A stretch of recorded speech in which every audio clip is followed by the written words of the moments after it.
This episode of the Fintech Files is truly special. I'm joined by Henri Arslanian, one of the leading voices in the world of crypto and fintech. He's the author of the book of reference on that space, The Future of Finance, a bestseller. He's an advisor to CEOs and government officials, and he's also a speaker, a professor, an influencer that is watched and followed by hundreds of thousands of people.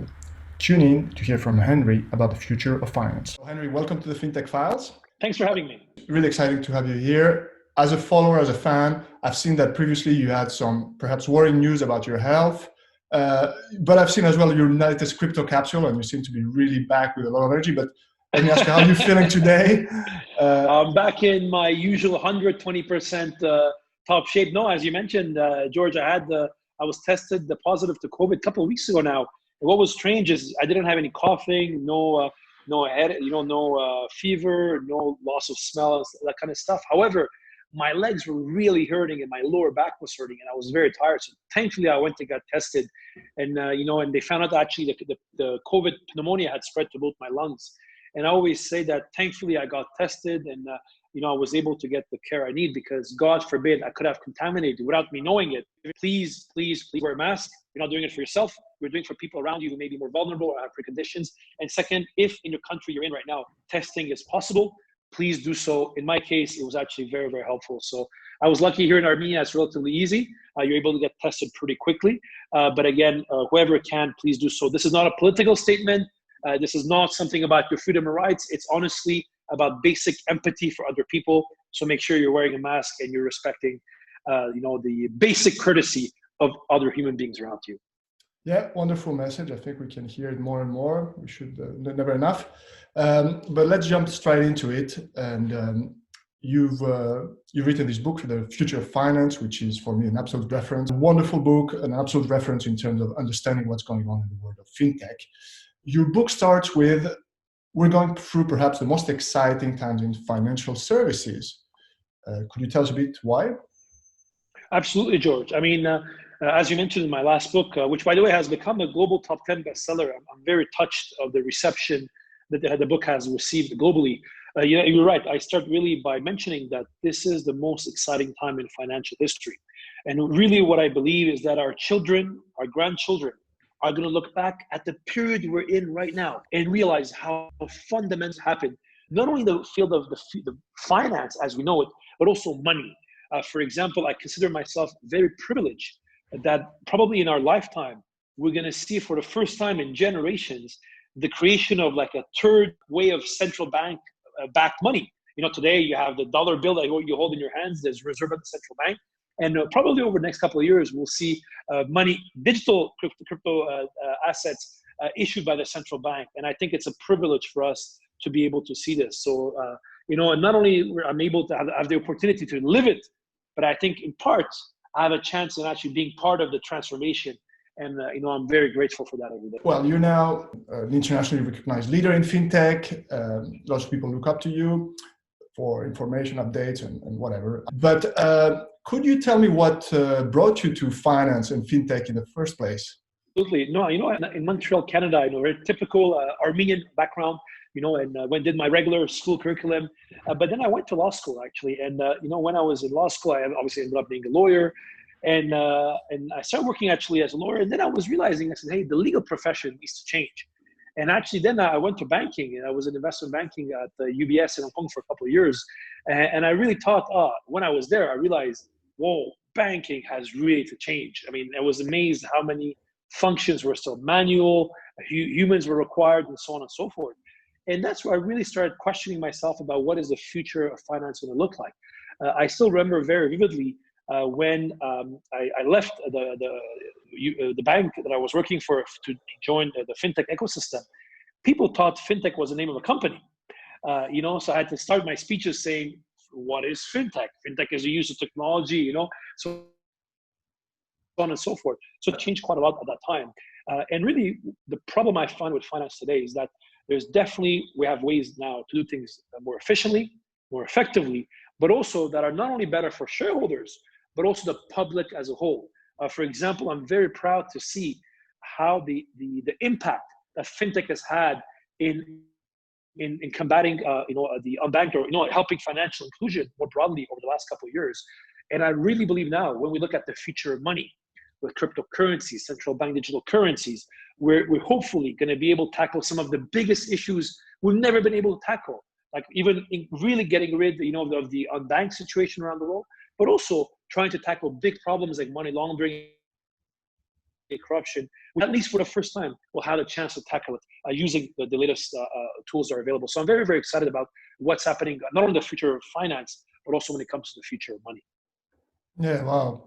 And I guess that also explains what, because you going above and beyond your role at PwC, your role at the university, you teach, you write books, you do TED Talks, you do your personal capsules, etc. What drives you to do all that? I mean, I know you have a lot of energy. Yeah, I'm a bit of a workaholic, as I think many of you who follow me know that about me. But that I really believe today we live in an era that the personal brand is very important. And what I mean by that, it's never been easier to build that personal brand. I remember when I was growing up, my dad used to tell me, he said, Henry, I don't care if you can become a garbage man, as long as you're the best garbage man. We take that as a very, I grew up in this immigrant family mentality, really to be the best of what we do. And, I tell this to a lot of my students. I tell this to a lot of people who work with me. I do not believe in a work-life balance. I do not think that anybody who's under the age of 40 should even think about work-life balance. Work-life balance is a great that people who are in the middle, who've made money, they're about to retire, they like to give this new ideas of, how work-life balance is important. I don't believe in it. I believe that if you can have a very successful professional career with a work-life balance. However, if you want to be the best in the world, you're never going to achieve that by taking offs in the evenings and being relaxing on the weekends, unfortunately. And what I do, a lot of the personal branding is often the advice I give to everyone is that your personal brand has never been more important than it is today. And it has never been easier to build it. I mean, we talk about LinkedIn, we talk about platforms like Twitter and others. Today, it's never been cheaper to film yourself, buy a microphone, record yourself, share your views. The platforms are there, and platforms want to attract more content. I personally refuse to meet anybody who's not on LinkedIn. I just refuse to meet them because it shows me that person doesn't have any basic common sense or relationships or even the common sense of how to brand themselves. And I really believe we're going to move to an era where employees of companies will be a bit like football players. You'll have a great football player. He just happens to play for a team. But at the end, other teams will bid for that player. That player can actually go somewhere else if people want to come to watch that player. I think that's what's going to happen, not only in the field of professional services, whether it's the Big Four, the law firms, but also I would think the workforce more broadly. And this is the advice I give to everybody. I always tell the advice is that they need to have the personal brand, that you are known for what you do, not who you work for. But also second is that you really, really need to be focused on being the best in the world in what you do. I think the workplace after post-COVID will be even more competitive. Employers have even more the choice in whom to hire. And I think that those who are not ready for it, unfortunately, will suffer in the same way, by the way, that it was after the financial crisis of 2008. If it was even more difficult to get a job, it was even more difficult to go up. So I think that's often what I believe in these videos. They take a lot of time, George. The one thing people often don't know is that it takes a tremendous amount of time.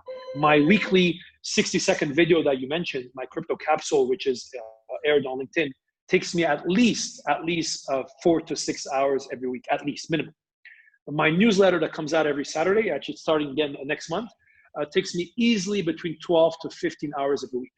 That 12 to 15 hours for my newsletter, the 6 hours for my capsule, and by the way, the other content that I produce doesn't happen on Tuesday when I'm working, happens in my evenings, happens in my weekends. It's time that I sacrifice away from my family, but I really believe it's the right investment to do it. And so again, my advice to everybody, especially young people out there, this is the opportunity you have. It's never been easier to do it. And this is why I highly encourage everyone to do so, George. Wonderful. And just a word about teaching and education. So if fintech is so important for society as a whole, and I know the Hong Kong University is leading in having a fintech curriculum there, but do you think this should be something that perhaps should take a bigger space? Because business courses will have a bit of finance, or just like they have a bit of marketing, right. But I think talking about finance now is almost without fintech is kind of an old-fashioned way of seeing it, right?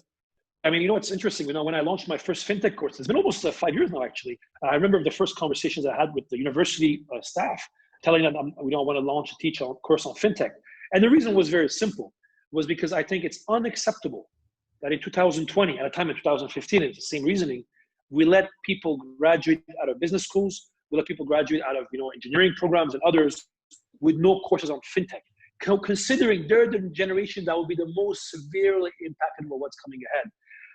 I'm very happy to see that things have changed over the last couple of years. Numerous programs around the world are offering the programs, fintech programs, but there's a number of online programs as well. For example, we have a course on edX, which is actually on fintech, which is the most popular fintech course, a finance course actually now on the edX platform. We just surpassed 75,000 registrations. And what touches me the most is that we have people from over 200 countries and territories. So if you live in London, you live in New York, you live in Hong Kong or Singapore, you'll be fine. There's a lot of fintech events you can go to. But what I care about most is those who live not in these big centers, and also probably those who don't have the means. They don't have a rich daddy, they don't have the access to the family or the government funding to go study, is to be able to provide these people the skills they need. And that's the reason actually I write my book as well, because I really believe that we need to share this knowledge with people. And I think we empower everybody by sharing this kind of information. So I'm very proud of the success we've over the last couple of years in the broader fintech community. But I really hope that this is beginning, and we're going to be able to change finance, not only more efficient and effective, but also more beneficial to the broader public. And that's something that's very exciting. Yeah, and we're going to start now talking specifically about the book and living education. But yes, that course, I've signed up.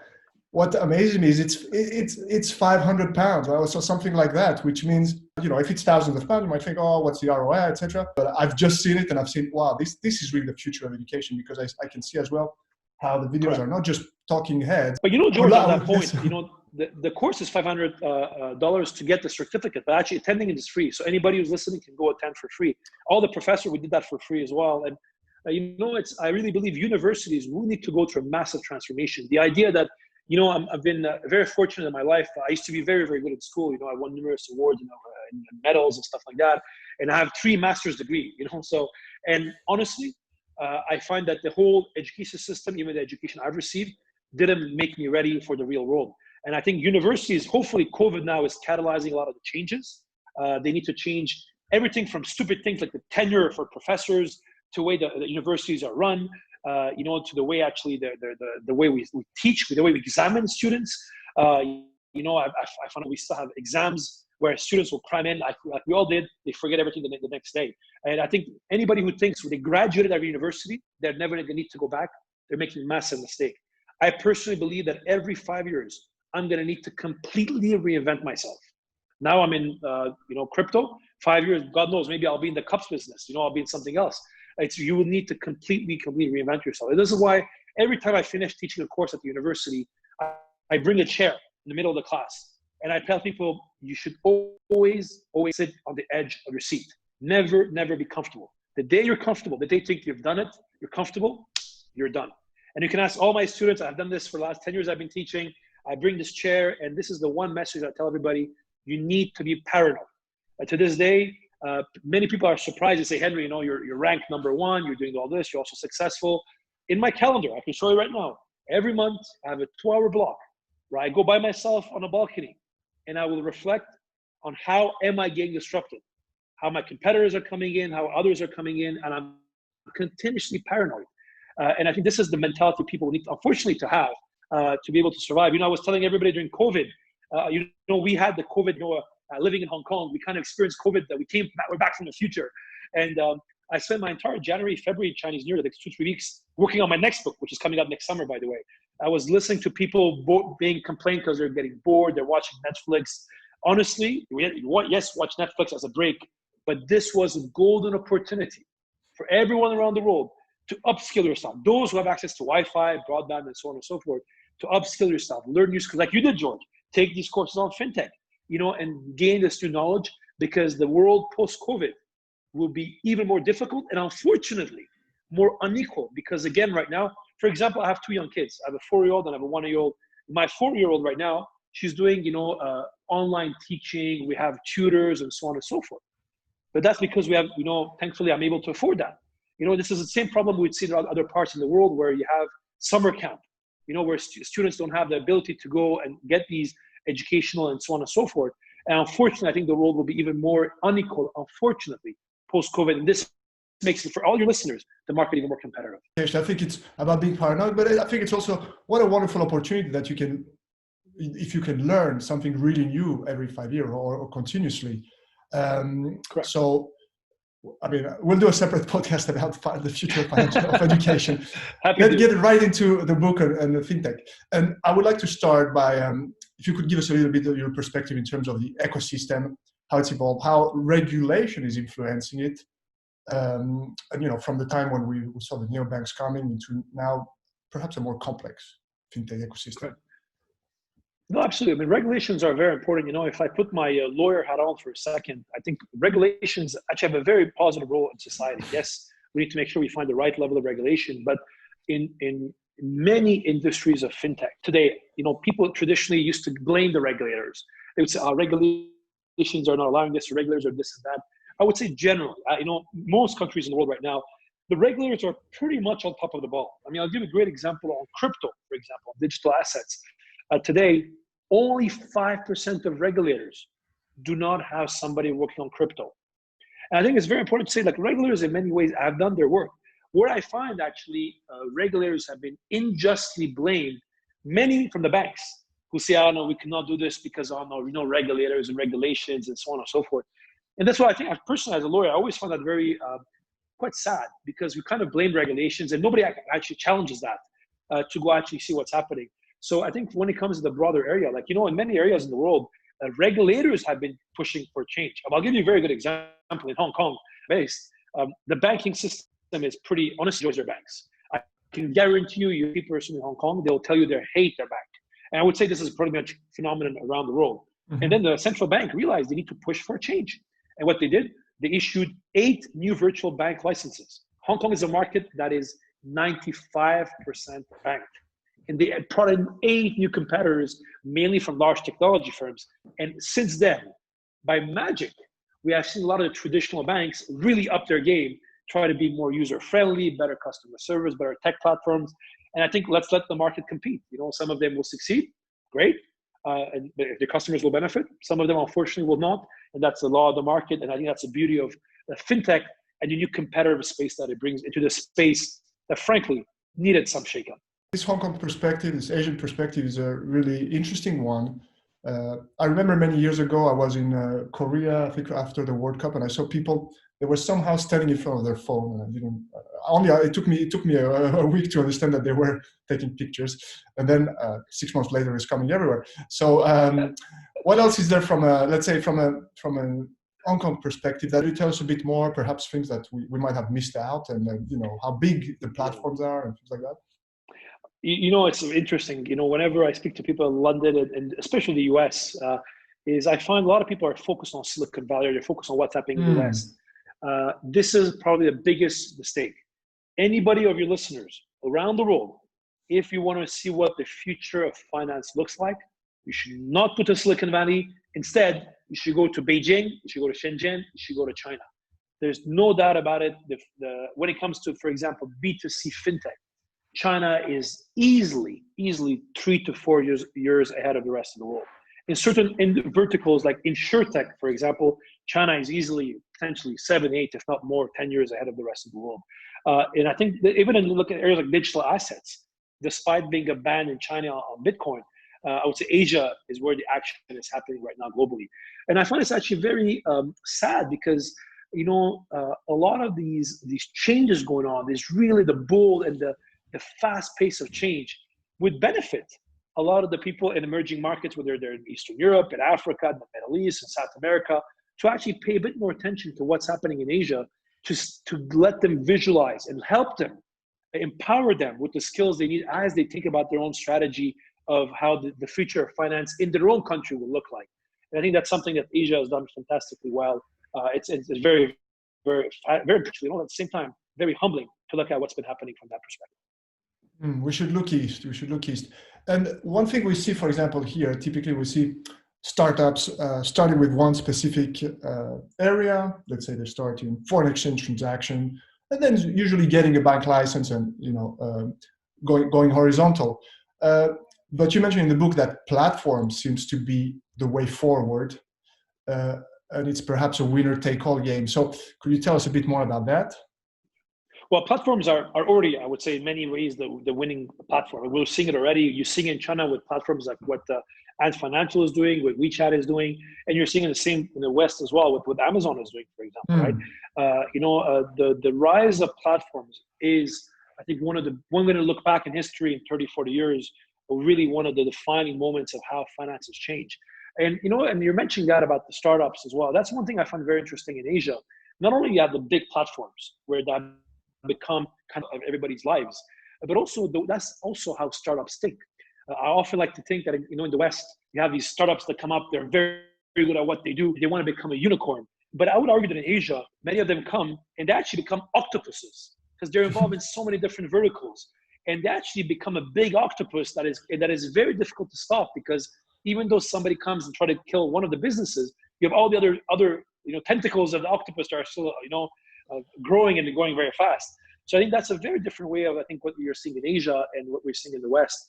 And I think that's a very interesting difference. And it's going to be very, both from an academic and a business perspective, to see how this evolves over the coming years, and how this, which one are which of these octopuses really makes it big, and what the impact they've had on society and finance. Wow, I love the image, but I think for journalists around the world, we have to find a more beautiful animal. Although octopus are pretty and very intelligent, but unicorns have an edge somehow. I don't know if it's going to be that Every catchy, time but I'm it's in a really Greece, good. it's where you're from. I always like the best is my grilled octopus. That's one of my favorite things on the Greek island. Yeah, definitely something I miss. To dig even further into the future and into your book, so we look at platforms, but there's also further developments how that can influence the way even how platforms are organized, even how businesses are organized. And I don't want to go too much into details, but there was something that really fascinated me when you talked about how we can apply multiple components of cutting-edge technology, such as artificial intelligence and cryptocurrency, Mm-hmm. and create an organization that perhaps the organization of the future, or a different way of organizing it. So can you tell us a bit about that as well? Sure. Yeah, so actually that's one of the goals we had in the book. The reason I wrote my last book, by the way, was because I needed something to teach at the university, and I couldn't find the right kind of book that I wanted. And I think that's what we did in the book, was really first explain the fundamentals of fintech, of crypto and AI, and really show that it's their interaction together that really has a multiplying effect. It's a really 1+1 = 3 relationship. And this really happens in many, many regards over the coming years, and we're already seeing it. I mean, one of the best examples I give today is data, right? So today, all of us, we go on Facebook, we go on Twitter, on LinkedIn, and we give away our data for free, for the privilege of being able to use the platform. And I really believe in my lifetime, my data, I will be able to monetize it. So the fintech platforms are using it. However, what is the data worth? Maybe you're George, you're a very athletic guy, you go run every day, and on weekends you climb mountains. So your data is worth more than, let's say, a normal 9 to, and then so the AI in the background will be able to price the data more, and give a certain value to the data that we have. But also then we need micropayments. We cannot do swift bank transfers or like traditional payments for these microtransactions. And that's where cryptocurrencies come in, where we can have literally these like AI analyze data, the pricing happens behind the scenes, and the payments happen in micropayments that are only possible in crypto behind the scenes as well. And that's just one example, I believe, of how these come different. And by the way, that's also possible because you have big data coming in and other technologies that come in and plug in as well. And I think that's simply fascinating to see. And we push the boundaries. You're mentioning before of how decentralized organizations, how we think about how decisions are made. Or as we move to an era where the data we really have, like not only IoT, but blockchain-based services and data and tools, how we can price companies faster. When we have a world based on security tokens, where companies actually, why do we even have an end of year and we have a dividend once a year or twice a year? We can price these companies on a live basis. Now with security tokens on the blockchain, we're able to actually pay dividends if we wanted to on a monthly, daily, hourly, or even live basis. So I just think the transformation we're going through right now, and this comes back to what I was mentioning at the beginning. I thank God every day that we're born at the time we're in right now, because we're going to see this change in our lifetime. This is not something that's going to happen in 100 years. This is something in the lifetime of your listeners and ourselves. this change. We're already seeing it. I mean, think about the changes we've seen with Bitcoin 10 years ago. And the changes right now, what's happening in central bank digital currencies, to what's happening in the bigger of decentralized finance and others. I mean, we're really pushing the boundaries. And I think that's, man, I mean, what else is more exciting than this, you know? Yeah. Now, monetizing your own data is something that we don't do. We always, well, you know, we talk a lot about data, but it's hard to grasp. But so, for example, I could be because I'm, I don't know, very boring and go to bed early, or because I run a lot, I could say to my insurance, you know, get my data from my, well, how would it work? From my, you know, app, my Fit app or something like that. So you get me a better deal. Would that be an example? That's the most basic. I mean, frankly, even the way we've done actuarial, you mentioned insurance, for example, health insurance, right? The way we do right now, where they ask you, are you between age 18, 35, yes or no? Are you a smoker, yes or no? I mean, frankly, it's a bit, it's intellectually dishonest. It's also embarrassing considering all the technology and tools we have today. Yeah. I mean, we're having this podcast on the telephone with a landline because despite all the technology that's available today. And I believe there's two reasons I think why we haven't been further enhanced on this. One of them is, it's actually people-based. And this is what I think what bothers me the most is that a lot of people that I speak with, within its insurers, banks, and so on and so forth, nobody wants to take that risk. I mean, the insurance industry is a great example. It's an industry that is very profitable. I know over the years, it's been a very profitable industry. And what amazes me often, the management of insurance companies, you rarely have people from outside. Normally people get promoted when somebody retires. When you have an organization where everybody has been there for 10, 15, 20 years, you're not going to have disruption. And also, everybody is afraid of doing a mistake. You know, the message I give to a lot of CEOs and a lot of my speeches around the world is I really believe the people who will be fundamentally important within organizations post-COVID are not going to be, your middle management, even frankly, your CEO. It's going to be your intrapreneurs, not entrepreneurs outside, intrapreneurs, the guys who have the guts, push the boundaries, changers, really bring things forward. And for a company's leadership, those are the people you should watch out for, retain, and make sure to attract. And that's going to be one of the big things. I always say that we should also promote people differently. I think we should promote people who failed, people who've taken bold steps with an organization who may have failed, but we promote them because they've actually tried and got the guts. And that's how you're going to see it. Over the last couple of years, both the insurance industry, banking industry, a lot of companies had innovation teams, innovation labs. These are great, frankly, for PR. Your CEO is giving a speech mentioning their latest innovation. Often it doesn't move forward in a proof of concept. It's great when you have kids visiting people in t-shirts and it's cool, they're wearing jeans. But frankly, that's marketing, but you're not going to transform an organization unless you have the top down, the CEO and the leadership is leading by example, driving the change, and actually really promoting, encouraging people who are making the change. And those are the organizations that are going to be successful. Unfortunately, all those are playing the window dressing games. Hope it was fun, but unfortunately, I don't think it's going to work anymore. Amazing, yeah.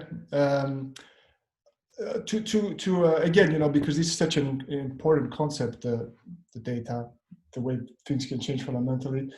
I'd like to try as well to find an example, maybe on the B2B side. And you mentioned, so just like now, I could have my data straight to my insurance. Again, in the B2B side, it seems like very antiquated. That I fill up my tax, then I go to the bank, ask for a meeting. Can I have a loan or something like that? We could streamline that, right? With crypto, with smart contracts. How could it look like in terms of small business, funding or things like that? I mean, I'll give you an example. Look at something like simple as trade finance, like a very simple example, right? How today when you're making a good in London, and let's say you want to buy a product that is made in China, or in Hong Kong, when the target is made, obviously you have it. You have, there's all these letter of credits systems, with correspondent banks to it. I mean, the whole system is antiquated. It's still paper-based, and with the bill of lading, literally this whole mechanism hasn't changed in decades. So this is a great example of basic trade, with a trade financing, is a SME, you're buying a good from somewhere, there's whole financing involved, the way the payment terms are working and so on. And there's obviously many industries related, from the shipping, the financial industry, the suppliers, and so on and so forth. That's a great examples of, we have many industries where it's still antiquated. And then technologies like blockchain, the data, right, with IoT, with giving the sensors, give you when the data is on, everything else on the blockchain, everybody can see it. And then obviously the payments are linked to it with smart contracts. It's really a great example of how this is going to happen. But also it evolves in the B2C level as well. I mean, think about it today. I always laugh in a way how we do groceries. Today, let's say I want to, I want to go buy eggs. I'll go to the grocery or I go online and I'm buying eggs during that simple period of I'm online, or when I'm going to the grocery store, which is a 20-minute, half an hour period. I really believe we're moving to an era where not only I'll have my smart fridge, who knows my habits, they know what I'm ordering. They can first of all order in advance, but also that my fridge is shopping all the time. They can look for the best prices and put in the order when they want. All the payment, everything else happens behind the scenes. And seeing the search using AI engines, the payment happens again, can happen via stable coins or crypto behind the scenes as well, instantaneously. So you get the amount on payment side, day-to-day life as well will be impacted. So I think this is why I say that there's a lot of changes are happening on the personal side, on the B2B side, on the B2C side. The biggest impediment here are actually the companies and the organizations. For example, it amazes me fundraising. I'm sure many of you in your audience have been involved in some form of fundraising, whether it's a startup, or other stuff in the past. And it amazes me, we still use legal documents the way we use it. As a lawyer, if I'm not able to understand the basic legal documents that we're using, how are we not expecting entrepreneurs to understand it? I mean, it's antiquated how the way we're operating. The one also brings me to one area, law tech. I spend a lot of time in regulatory technology, legal technology. I cannot believe when I see how slow the legal industry has been to change. That today, many people, and I talk about that. I have another TED talk about this topic as well, where they're not able to access legal services. I'm sure you or many other people or your listeners at one point wanted to talk to a lawyer, but they didn't. Why? He said it's going to be too expensive. Law is not like science. It's not physics. We're not trying to discover, the mystery of the universe. It's laws that we have drafted. It shouldn't be that complicated, right? So I think there's a lot of these issues that hopefully technology will be able to solve. For that, we need the people to change, we need organizations to change, we need industry associations, including law societies, that often try to block change in the space, and we need, frankly, the policy side, government as well, to try to adapt as well. Recently, I was dealing with a government where, frankly, it was embarrassment. They wanted me a wet signature, as if in 2020, the signature is a great security tool to ensure that I'm really the one signing. I mean, just stupid, frankly. We should stop with signatures as a whole. It just shows you how, we have way better tools of doing that today than we're not 1965 anymore. Yeah, this is amazing. Then this is really where crypto comes to mind, because suddenly it's about doing those things in a truly digital way, and it happened. We've been digital in many ways, but not there, not when it comes to contracts and things like that. And for me, it's also I've been interested at the very, very late in the crypto thing, and at the very beginning I was thinking, oh, those are cypherpunks, libertarians, etc. They want to destroy the world we know, and maybe good luck to them. But now I think what's happening is it's becoming regulated, and it's becoming applicable in real life, and those two probably go together, right? Oh no, and it's what's interesting. What I find fascinating when it comes to the crypto. I call it in a broader category of the future of money, because really, if you think about it, these are topics that have not evolved for so many years, and what we give value to, back in the day, was cattle, a couple of thousand years ago. Then it was, like seashells, where shells is what people had value for a long time. Then the paper bill, the fact that we trust a certain currency, we trust the government, and so on and so forth. I think what is actually money, which is a unit account, and medium of exchange, a store of value, changes with time. And what I find interesting with the whole world of digital assets, I'm personally, I'm fascinated. I love it, and I find it incredible that the impact it's going to have. When I was mentioning before that this is the most exciting time when it comes to money, we will be probably the generation who's going to see the creation of a new type of central bank money, and really the beneficial to also, I think, so it gives us a chance to reflect and think about it as well. The good example I give about Bitcoin is you give people a choice. Right, I'm like, people have the choice to buy gold, they can buy other commodities and others. Let people a choice to buy it if they want to, right? And I think in many cases, what's been happening globally right now, I think there's a couple of catalysts. One of them is, first is paper bills. People don't want to touch paper bills because they're afraid of catching the virus. But second is the record levels right now of quantitative easing. The balance sheets of central banks have ballooned over the last couple of years. And I think people should have a choice of as a hedge against potential inflation, and cryptocurrencies like Bitcoin could be one of the options, right? But also, I think it made people think as well what's happening as well with some of the conditions around the world. I mean, not only in the U.S. today, with the U.S. IRS is sending by post more than 100 million checks because people are not connected and they're not able to get the funds digitally, to even what's happening in other parts of the world. I mean, I'm looking at Lebanon right now. I'm surprised actually the Lebanese financial crisis is not getting more attention in the world. But like where you have literally a system where people have their money trapped in banks and they're able to withdraw something like $200 a week. I mean, this is incredible, right? And I think this whole concept of trust towards financial institutions, we had it in Cyprus a couple of years ago. I mean, we've had it over and over the last decades in Argentina or places like Zimbabwe, and now it's hitting home for a lot of people. And I think this is why it's going to really catalyze. COVID has catalyzed a lot of things in the world. It's also going to catalyze this conversation around money. And I'm very optimistic on the future of digital currencies. I think they're here to stay. Regulations are excellent because they put a framework. They allow institutional players to come in. It creates even a level playing field. And I think for anybody who's young, in your listeners, right? If you're like, say right now you're 21, you're an intern at a bank. You're 20 years old and you work at a law firm, or you work in marketing, or whatever. These new industries give you a chance to really jump ahead of your peers, right? If I was right now 20 years old, I was working at a bank, I would learn all about crypto, teach my fellow bankers, organize seminars, because I guarantee you over the next 12 months, 24 months, the bank will get into crypto. And then you're the guy. If you're in marketing, creating video, creating content, start focusing on the sector, because again, this whole industry is booming. They're going to need marketing support, the content support, boom, and you're there. Same thing other than legal is a great example. And this is why I think whenever there's big disruptive changes, these are great opportunities.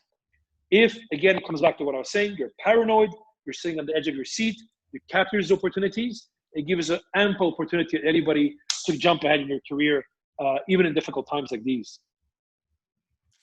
Fascinating and really, really useful ideas, because indeed, for the strivers, Christ are a great opportunity. There's so much we could discuss. There's so many other questions, but I do want to keep it somehow tight. So I think my last maybe question about this whole fintech space would be to ask, your typical advice to fintech entrepreneurs. And one that I've definitely kept for London, or not London, but Western entrepreneurs, is look east. But is there any other tips that you tell your students or fellow? Yeah, I'll tell you more what I give to a lot of the like maybe to my students, right? And I mentioned some of the tips that I tell them, but it's I really believe the era we're going through right now, whether you're a fintech entrepreneur, whether you're a student, whether you're a professional, anything you're doing, we are going through a world of constant change and also of continuously reinventing yourself. And this, unfortunately, does not happen by chilling out. Again, like I mentioned before, I really believe that, whether you like it or not, the workplace is becoming more competitive. And in order to succeed, especially if you're young, you really need to focus on work. And this is often very critical. I get a lot of criticism about this. People tell me, no, you're giving the wrong message. It's work-life balance. I challenge everybody.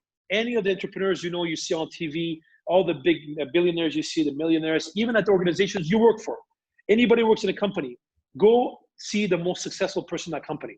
Ask him, how did you become successful? I guarantee you they'll tell you it was hard work, it was hustle, it was the grind. Nobody would tell me, it's my work-life balance. And that's bullshit. And I think it's so unfair, unethical for us, those who are a bit older, like the young people as they're coming in, because we make them believe that, yes, by the way, the work-life balance, they'll be successful. And it's not true. Again, you may be, depending on your industry or company, you'll have a great career, you'll be good. But do not expect to be the number one in what you're doing in your field, in the world, or whatever, to play. I was watching yesterday, this documentary on Michael Jordan. I'm a big basketball fan. I used to play basketball. I was captain of my team and so on and so forth. And he says at one point, a quote, he says, winning has a price and leadership has a price. I think that's something people forget. They see this Michael Jordan and they see these guys are just born with talent. They're not. These guys are practicing the hustle and so on and so forth. So regardless of industry you're in, again, I always say, somebody once told me, there's an Armenian quote that says, be a paranoid optimist. Be an optimistic, but be paranoid regardless of the industry you're in. And I think that's going to be the key of success for the coming years for anybody around the world. There you go. That's what's the fascination with The Last Dance and Michael Jordan, right? He wasn't the tallest, the strongest. I mean, he was pretty good, but it's in his mind and the work he put in. So I guess that's a good metaphor for that. I will still finish. By the way, you see this all the time. People, I get every week, I get one person at least message me, says, Henri, I want to do the same videos you do. I want to write a book. I want to do this video content. And I literally give them everything. I tell them there's a camera, I use everything, and this is the tools. People do one or twice, and they stop. Why? Because this is extra work. And especially at the early stage, the first 1 to 3 years, you're not going to see any success. You spend the entire weekend writing an article. You're so happy you posted. Nobody reads it. You put a video, it gets very little traction. And it's this grit to continue, hustle, that eventually you'll hit the hockey stick. But during that period, that's where 99% of people will stop. Writing a book is a great example. I hate writing books. I tell people, I never encourage anybody to write a book. It's either going to lead you to your kids hating you, your divorce, or be bad at your work, because it takes a lot of your personal time. But it's one of the things I find is very rewarding. It's there for afterwards. You have it there. You can give it to people. So I think that's the best advice to anybody listening to this podcast is hustle after post-COVID. Unfortunately, that's the reality. Wonderful. We're going to conclude, and you're going to hate the next few questions because they're about lifestyle. But I'll still good. Perfect. Shoot. You just to finish. By the way, I love lifestyle. Don't get me wrong. I mean, I still enjoy. I don't call it work-life balance. I call it work-life harmony. That I really believe, we have the privilege to do something you like. It becomes part of your life, and you still have to relax. I still spend time on Sundays. I spend time with my kids. I go to church and so on and so forth. But I make it a point that the idea of this. You're going to have this work-life balance, everything good, enjoy your life. You'll be okay. In many countries where there's social systems, you'll be fine. But don't expect to be the Michael Jordan of what you're doing by having work-life balance. Wonderful. I'll still ask, what would you do? So just a few lighthearted questions to finish. But sure. Really, I would love to keep this discussion, talk more about everything you said. But cool. we need to close it. So what would you do? Would you ever consider have you ever considered a different career path? Well, you went from lawyer to finance. For sure, politics. I love public service. I would love to do politics. Unfortunately, I lived in countries where I cannot run for office. But one career I would love to do is go into public service, and as well as I serve in universities, business world, is go into public service in the political. I would love that. Plenty of time. Is there any other talent or passion that your listeners, your followers may not know about? Well, I used to, one of my big hobbies, let's say, I'll come in one hobby in sport. No, I do a lot of sports. I have tennis. I used to fence last. Fencing when I was a kid. I basketball, many sports. I love that. And my real, hobby on the side is like two things. One is the cigars. You can see my humidors here. I'm a big cigar fan. I really enjoy it. That's why I think about a lot of my ideas come. I have a nice cigar. I reflect about life and other things. Second is I'm actually very interested in. I save a lot of old churches. I'm really interested about old Armenian history, which is my background. So I spend a lot of time about that topic. I'm fascinated about it. From Armenian merchants that went 300-400 years ago in Singapore, where they built the first churches in Myanmar, Bangladesh, Hong Kong. That's really what I do on my spare time. You can see actually a lot of my books here as well on the history of it and stuff like that. It's amazing. Armenia, it seems to give people very strong roots. I mean, you're really international, Hong Kong based, but I know you love Armenia. Yeah. And that's another thing. So maybe that's the answer to the next question as well. Your favorite place for holidays? You don't have to say it. No, absolutely. It has to be Armenia. I have to say it's. I know it sounds very biased, but if there's one place I like to be, to relax, it's Armenia. Not only because of the cafes, the lifestyle, the color restaurants, but also the mountains. I love being here in the mountains. I go to fresh food and so on and so forth, and the people as well. I know it sounds very biased, but whenever I need to recharge myself or enjoy, whoever has never been to Armenia, I highly recommend it. It's I know it sounds very biased, but as a place to relax, that's where I am, and that's why I love being. As a place to work, I still love Asia. I have to say, Hong Kong and Singapore for me are two cities that I love the buzz when I'm in China. I studied in China, as many of you know, but the buzz I get in Hong Kong, the energy I feel in Singapore, the vision. I love that. So that's very tough for me to go anywhere else after that. Fantastic, fantastic. Henri, thank you so much. It's been an incredible pleasure talking to you. Your insights, I'm sure, will be invaluable to many, many listeners. And all the best for all your future books, etc. We look forward to keep following you on LinkedIn and other social networks. Thank you so much. Perfect. Thank you, Roger. Like I said, the best way to follow me is on LinkedIn. It's Henri Arslanian, or Twitter, Henri Arslanian, YouTube, Henri Arslanian, Henri with an I, and Arslanian, I-A-N, like any Armenian name. Thanks for having me, George. It was a real pleasure. It was thanks to your audience for allowing us to share our passion about the future of finance and money, and frankly, life with all of you. Thank you very much for having me.